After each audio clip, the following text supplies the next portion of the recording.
Assalamu alaikum guys, what's going on? Welcome back. You know what it is? It's that time again. It's that time again. Do you know what I mean? Where Salman and I just sit in a car, have a chit chat. A chit chat. About a bit things that's been happening. A chinwag. Chinwag and that. Pick each other's brains. Yeah. But yeah, recently Clubhouse has been banging off, right? And I'm not gonna lie to you, it's a very interesting app. It's funny.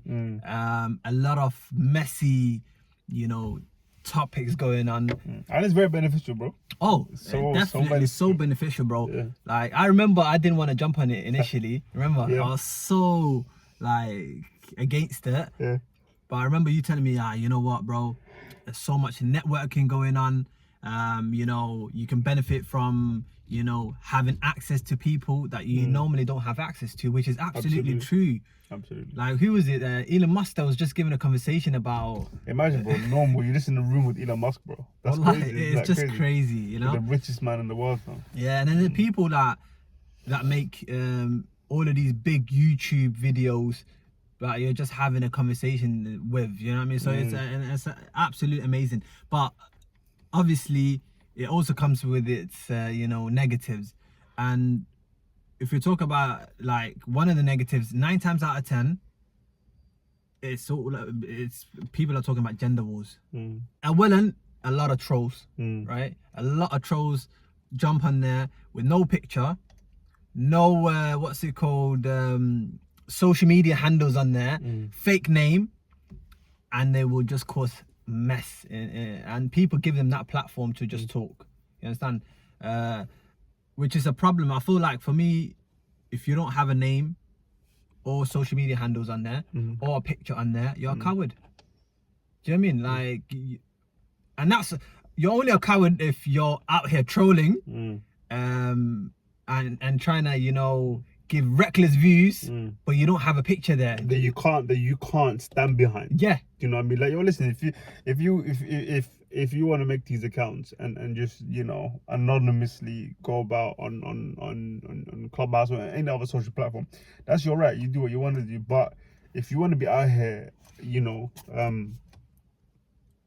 espousing certain views that might be controversial, might not be controversial, but they're strong views, and you're claiming these are your views, and you can't even stand by it. You can't even stand by it through your name, through your likeness, through anything like that. I think that says a lot about you, and that's that on the person. But I think on other people, getting triggered by someone who's clearly a troll is a losing strategy. Yeah. Or what else do they call? They call them incels as well. You know what I mean? Incels, trolls, whatever term you want to use for them. Elevating their voices or allowing them a platform or allowing them to say what they want to say, and then getting triggered by what they say or taking what they say as somehow representative of anyone but them. That's problematic. Yeah, do you know what I mean? And do you know what it is, bro? I guess my question is, Fatah, okay, yeah, there's a lot of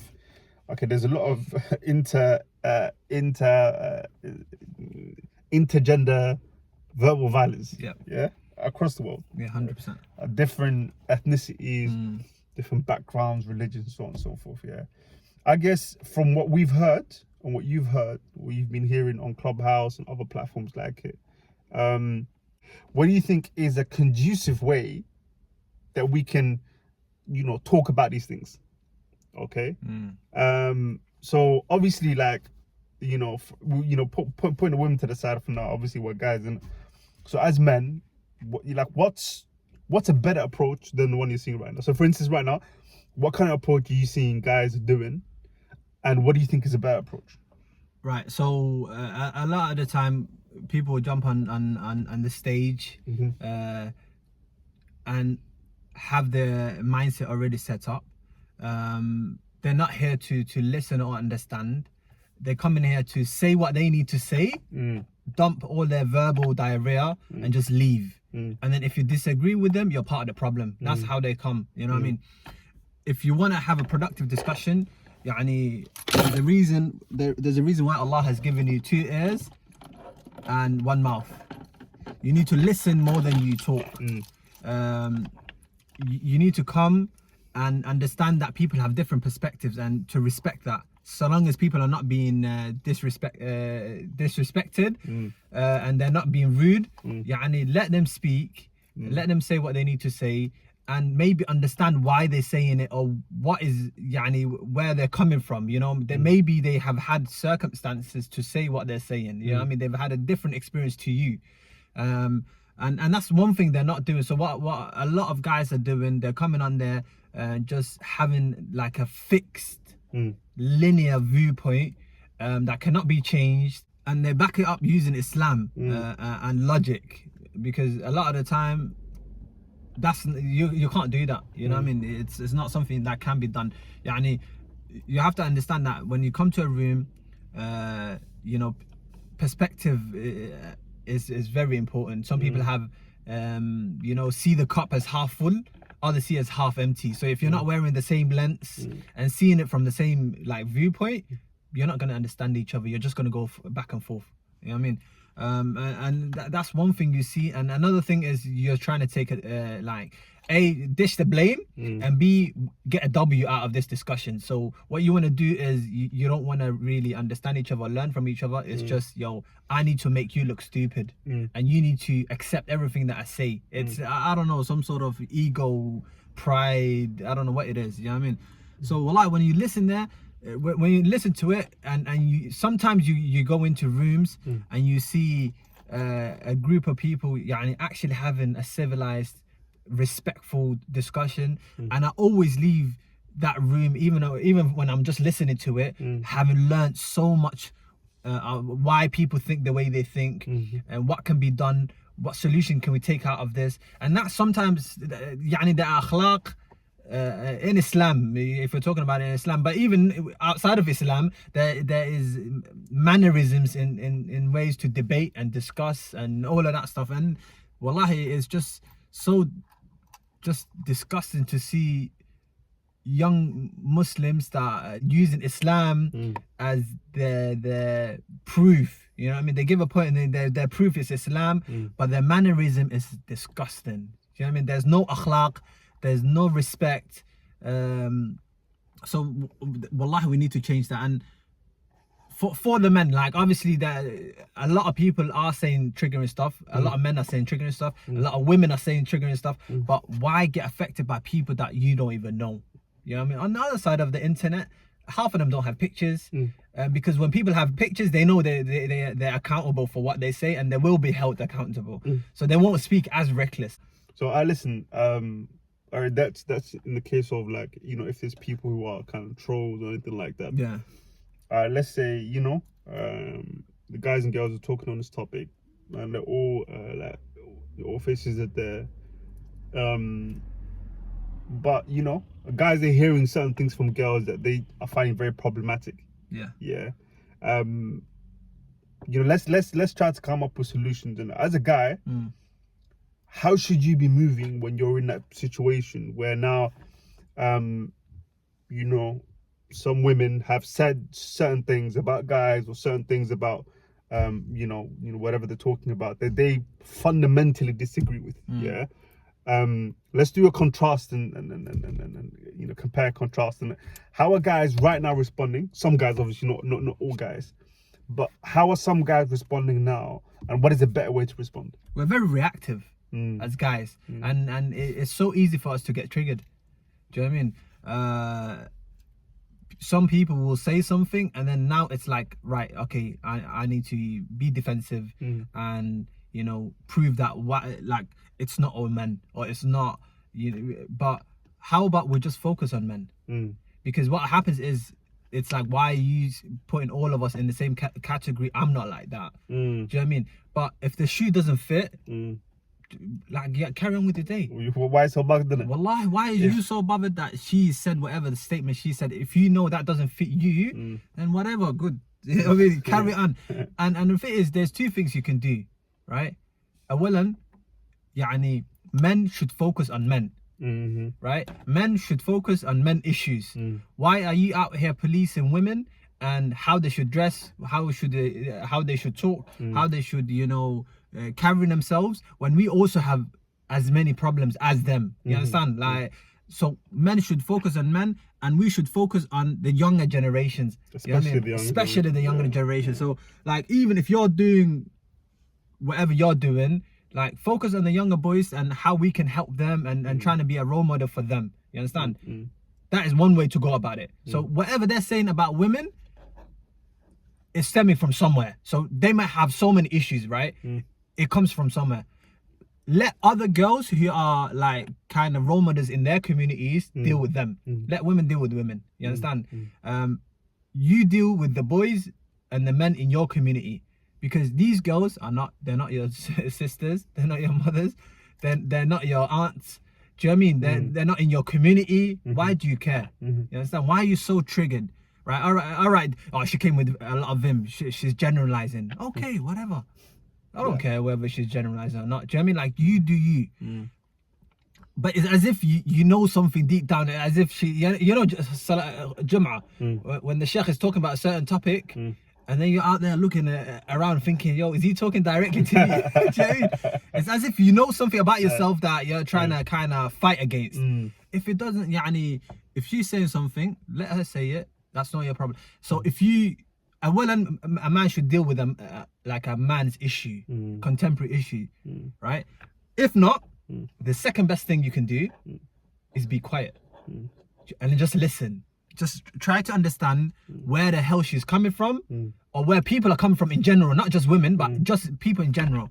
And if you have nothing beneficial to say, just stay quiet. You know what I mean? And that's one thing we can't do. It's like, we have to react. We have to respond. So, wallahi, it's just, I don't know, man. It's very reactive. Bro, what you just said now, it's not, it sounds simple, but it's not. It's not. No, 100%. But therein lies the kind of the wisdom of that. So you just said now, bro, that amongst the many things that you just said, you said that if you haven't got something constructive to say, just be quiet. That's the second. You said that's the second best thing to do, right? Yeah.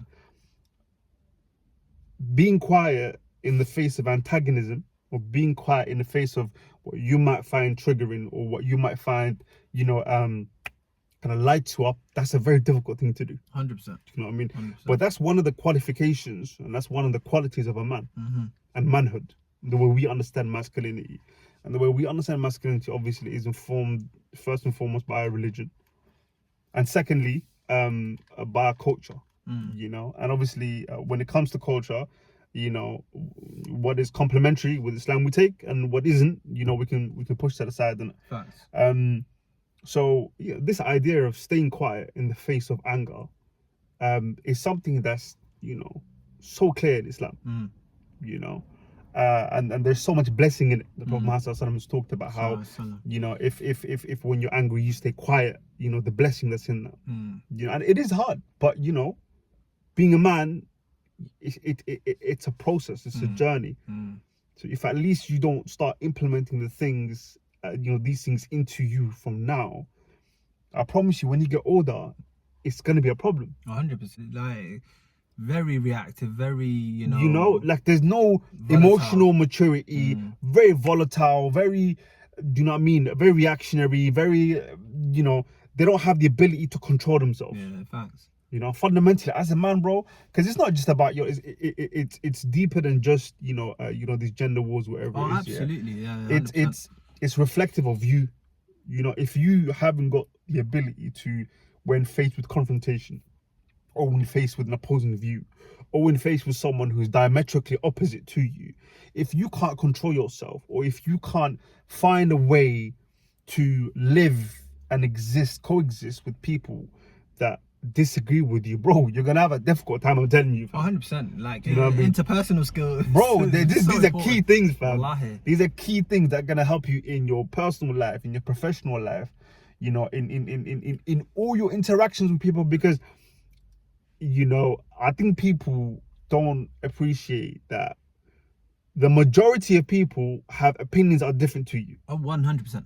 Do you know what I mean? 100%. And at times, a lot of times, bro, you're gonna face people who are diametrically opposed to your viewpoints. Yeah. But you need to find a way to tolerate those viewpoints.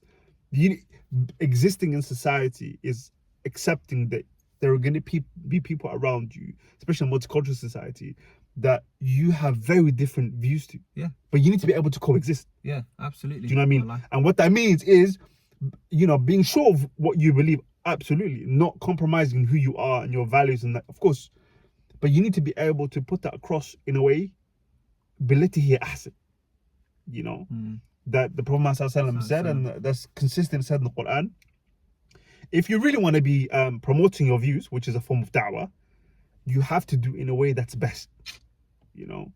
There's etiquettes. There's levels to this. And bro, if you're, like you said, bro, if you don't know how to do it, just stay quiet. Yeah.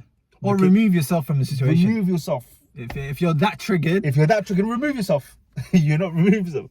Prophet Muhammad said, they said, situation, you're very angry, you go away, or you try to sit down first. If that doesn't do it, you go and make wudu. And if that doesn't do it, pray 2 rak'ah. And the idea behind this is what? You're taking yourself away from the situation. And you're trying not to react within that situation. You know what I mean? You're trying to have a delayed reaction, because if you're reacting, then you're not really thinking about your response, and you might say something that is more damaging both to yourself and the other person. So, and as soon as you say something, you cannot take it back. You can't. That's the thing. That's the dangers of trying to avoid being reactive. You don't want to put yourself in a situation where, in the heat of the moment, anyone can say anything. You understand? And also part of Islam, and also part of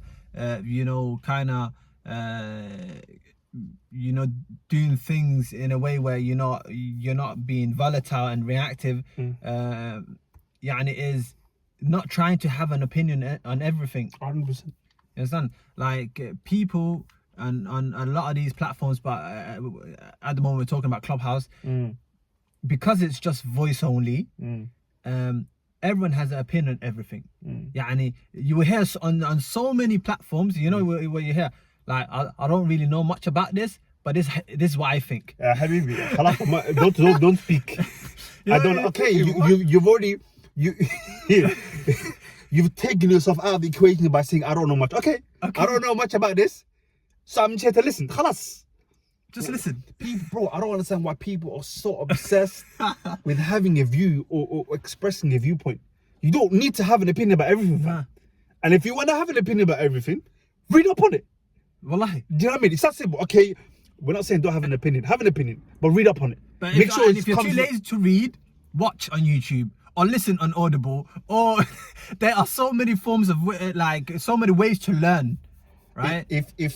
If the first response to a particular topic or subject, whether it's said verbally or non-verbally in your own mind, is I don't actually know a lot about this, but I'm still gonna talk anyway. Bruv, control your tongue.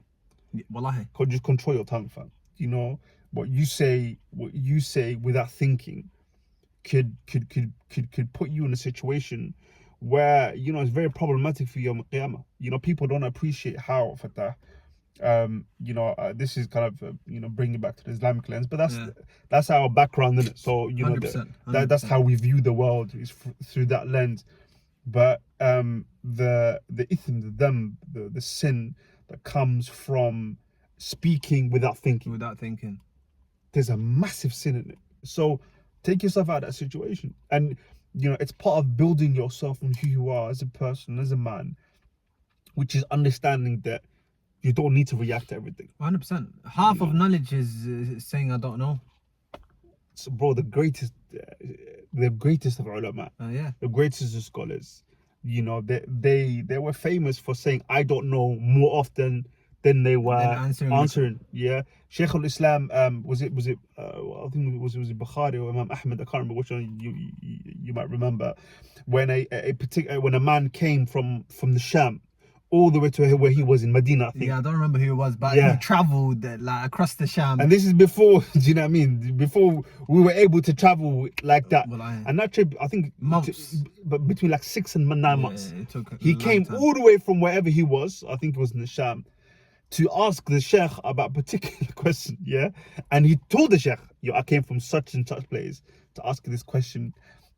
Now, one would assume that, you know, with all that pressure, it'd be like, okay, listen, he came all this way from me. Let me at least give him something. Yeah. He said, I don't know. I don't know. You like Adam.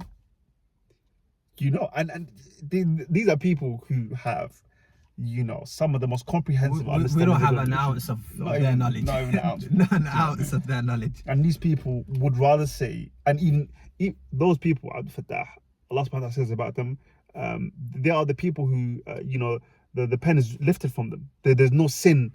Because the thing is, when a scholar comes to an opinion, he has to go through a scholarly process, okay?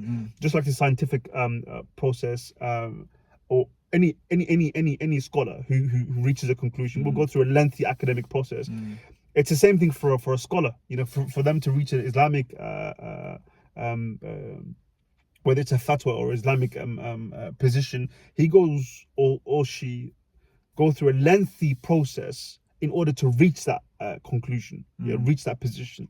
So because of that, even if they reach a wrong conclusion, there's no ithma, there's no dhanb on them. Even then, they're still not willing to put themselves in a position of risk. You know what I mean? Because they know something they say might, you know, impact a person in a way they can't really measure or quantify or even understand. You know what I mean? So if these people who are our role models are moving in this way, you know, the best thing we can do is to learn from their example. Facts. You know, Wallahi.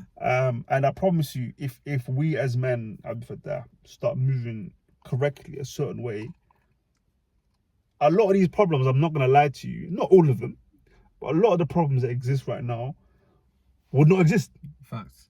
Do you know what I mean? A lot of the problems in society start with men. 100%. Let's just be honest about it. Do you know what I mean?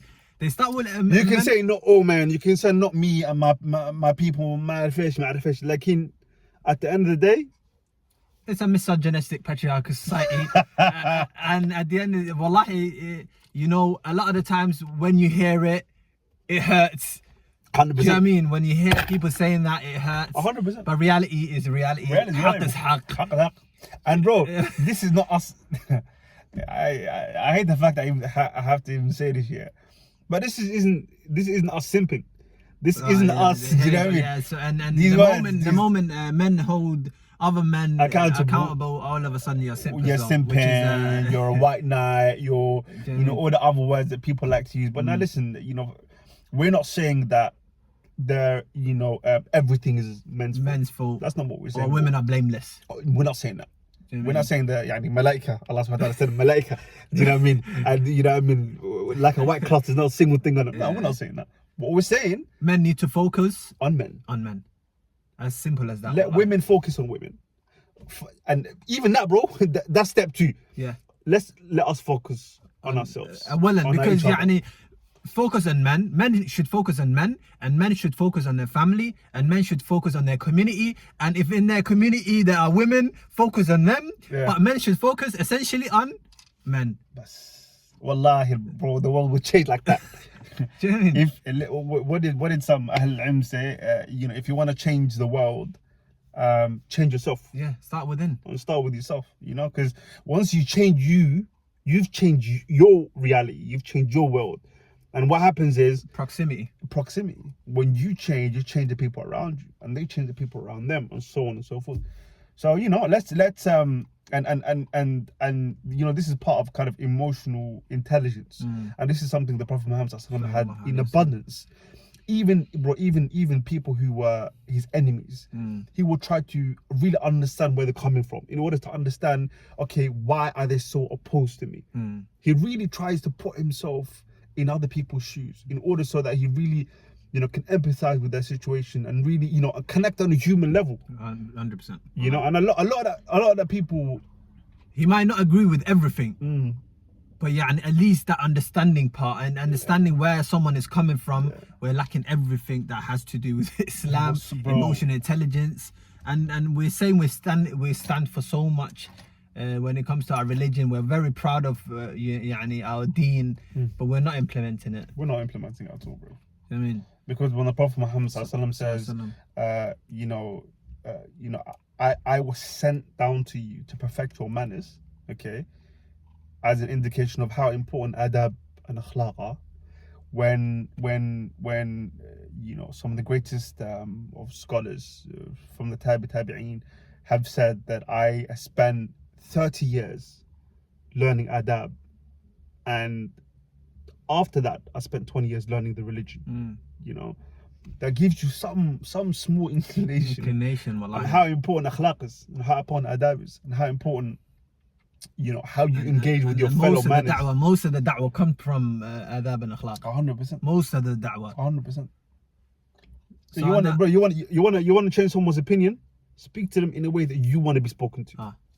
It's that simple, isn't it? Very simple, wallahi. Yeah. On that note. On that light-hearted note. On that note, inshallah, this is a lesson first and foremost for ourselves, 100%. And obviously anything, bad we say is from us. It's from ABDIFATAH.